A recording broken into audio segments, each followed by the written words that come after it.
I used to think, wonder what I am capable of doing. What I was doing, I was looking at the downside of my life. I wasn't looking at the upside. I was looking at the things I had done wrong. I wasn't looking at my potential.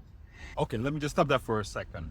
That was Bob Proctor. If you don't know who that was, Bob Proctor is one of the original, or one of the cast members of that movie, Law of Attraction, The Secret. So he was the first speaker when we played the movie. And as a matter of fact, I got to know him through that movie. After watching Law of Attraction, I saw Bob Proctor and I started digging deep into his teachings, his philosophy, his ideology, and pretty much he's good at what he does, as the way he talks about the higher faculties, the way he talks about the mind. Even me, well, I didn't look at prayer like that. He was saying that prayer basically is what you focus on, the image you have in your mind, and you see that thing coming true, happening. You acquire it, whatever you desire. You have to basically, using the law of visualization, affirmation visualization, to now see that thing as real. So the image you have in your mind, and when that image is in your mind, that's when it comes to form. That's prayer. That's a form. That's prayer. So I guess it's in the spirit taking form. When I heard that today, I've listened to this guy over and over for years, but hearing the same thing that I've been listening to, but I heard it in a different context. So the same message that I heard and played back, I think 4-5 years ago or even longer, I now heard the same message today. It's like the windows of my mind, or it's like you have a blindfold and the blindfold is taken off. You see things differently from the same message. So another word he touched on, which also hit me like, wow, that's so true, was when he talked about the Book of Solomon, or the King Solomon was saying, my people perish for lack of vision. People perish for lack of vision. So he was saying, vision is basically the image you have of something in your mind. The image you have in your mind, that is the vision. Because I don't know, for some reason, I always saw that biblical verse as just in a different context. So the image, let's say you desire anything, the basic needs of human beings are what? Food, shelter, and clothing. When it goes into every other thing, what kind of car and what kind of house, whether in a rich neighborhood, in a poor neighborhood, all that is subjective. That's secondary. The basic necessity is food, shelter, and clothing. So whatever image or whatever your desire, when you have that image, that's your vision.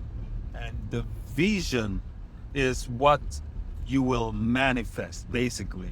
And the vision that you hold in your mind, whether it's positive or negative, what you make real in your beliefs, it's what you definitely would receive. So in rounding up, I'm just going to say, thoughts become things. Thoughts are things. Somebody said, it used to be thoughts are things, but somebody said thoughts are not things. Thoughts are not tangible things. Thoughts are not tangible things. He was giving me his narrative. But my conclusion is thoughts can create things. So whether thoughts are things or thoughts are not things, thoughts can create things. You create everything on the planet was created from thought. I was looking at this house, this building that has been going on for some time. I think it's been going on for maybe a year or something like that. I took pictures of this foundation when it was just foundation. They were just a parking lot there. They started building this project there, and it was foundation. And like each time I go to this place to see patients, I see the progress, the level of progress, even to the point when it was one-story building, now it's about 4-story buildings. And the thought that was just going in my head is, wow, this building had an architect. An architect had the vision of what this house will be.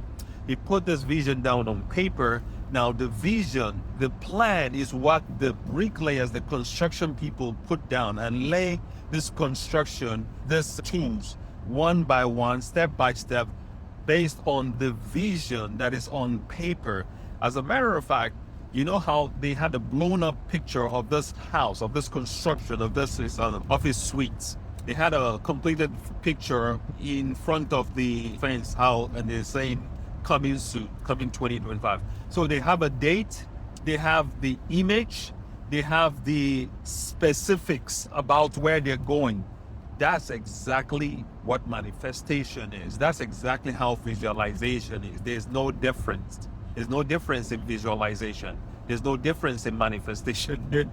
So as an architect will visualize the structure of the building that he's building, that the construction people are going to build. That is how you have a vision of what you want to manifest. You have a clear picture of what you want, what you desire, right? And now, when you have that picture of what you desire, how are you going to talk about that thing? Are you going to have that vision, have that prayer in the morning, and you step out and all day you talk about how hard things are, how the economy is going down, how people are getting sick, how everybody relationship is not working, how this one broke up, this one about to break up, this happened and that happened, and everything we talk about is something negative, okay? Now, you had this day at work or whatever business you do, all your speech all day long was, when you review, it was nothing empowering. Now, you wonder, does manifestation work? How long does it take to manifest this or manifest that? Which I answer by saying, the right question to ask is, what if manifestation works? So the vision that an architect has when he's building a project, which is what plan the construction will follow. They don't deviate from the plan.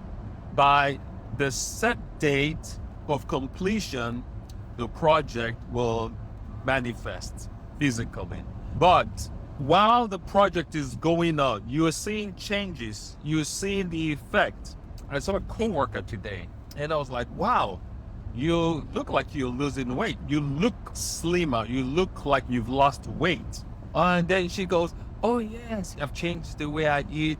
I work out a couple times a day. I do this, I do that, I do this, I do that, I do this, I do that. And I'm like, okay. She was like, I'm glad you noticed, because most people here don't even see me like that. I've lost 40 pounds. So she's lost 40 pounds. The people she works with every day don't see it, but I haven't seen her in a while, and I saw it. There was a difference in her appearance. Basically, when you start affirming and using affirmations the right way, which I've talked about a lot here, which is using the 3 Ps, things go into effect. Things are happening. It's like that building. You've started a project. So there's a plan, there's a process, there's a time gap. So this process of transformation is the small things we do every day, which goes unnoticed, unacknowledged, that end up exploding. And then we see people say it's had a transformation.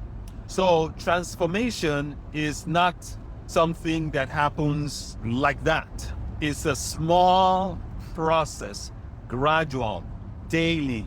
You start working out. You go to the gym in the morning, go in the afternoon, you go on Monday, you go Tuesday, you go Wednesday, you go Thursday, or however often you go. The process of going, each time you put in that work, something is happening. You're building that muscle, you're building that body, you're toning that body, you lose shedding of that pounds. Weight is or weight loss or weight gain or fit body, exercise, health and fitness is one of the best way of explaining spiritual principles, explaining the supernatural, explaining the law of mind. The process is a gradual process.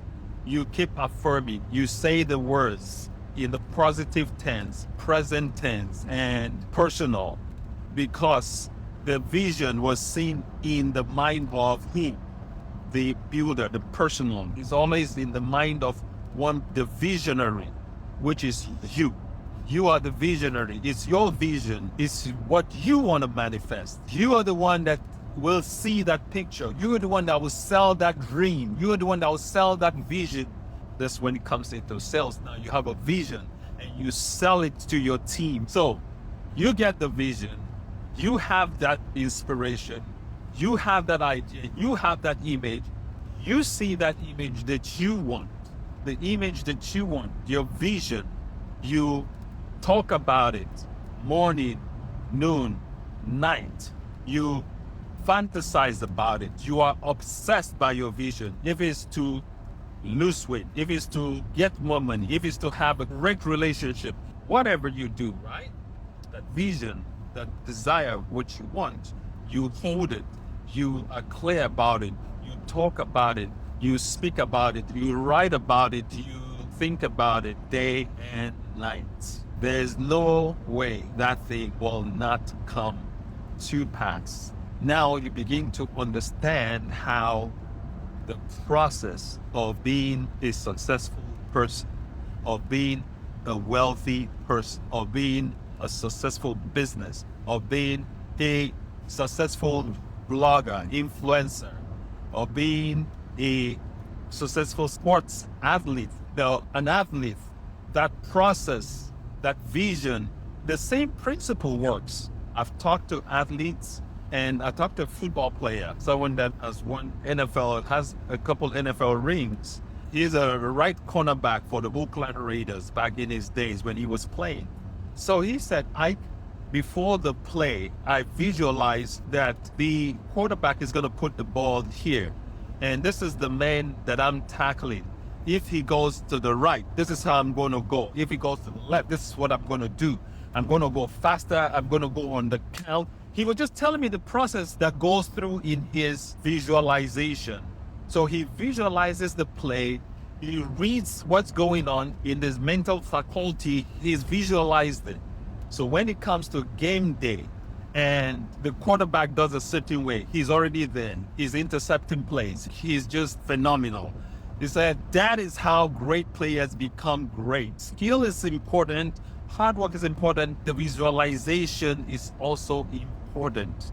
That's what takes average players to great players. Even there was one time Michael Jordan was talking about his process. No, it got to a point now. Michael was so good at what he does, right? So Michael now tells players when they're going to have a game, he's going to tell the defender, he finds out who's guarding him. So Michael tells the guard, look, in the third quarter, this is what I'm going to do. I'm going to dribble the ball to the right and I'm going to go to the left. I'll pass it under my legs, take it around and slam it. Game begins. First quarter, second quarter, third quarter. Michael Jordan does exactly the play, does the same exact thing and dumps it. Now he's like a magician, you would say, or he's like a god. He's like a supernatural being now, because this man not only has skills, but he can tell you the future, what's going to happen and exactly how it's going to happen, and he executes it. Anyways, that is how we have to become. That is how I have to become with manifestation. So manifestation is even a journey that I'm going through. That's why I don't talk about what I've not practiced, what has not worked in my life. I don't talk about it. I can share ideas with you. It's a journey, it's a process, it's a real thing. Use affirmations, use the 3 Ps: personal, positive, present tense. Enjoy the rest of your evening. This is Ike Onwuoha. I hope you were looking and following the links in my bio and see what's going on. All right, I'm out of here. Enjoy your evening. It is well. Affirm, affirm, affirm.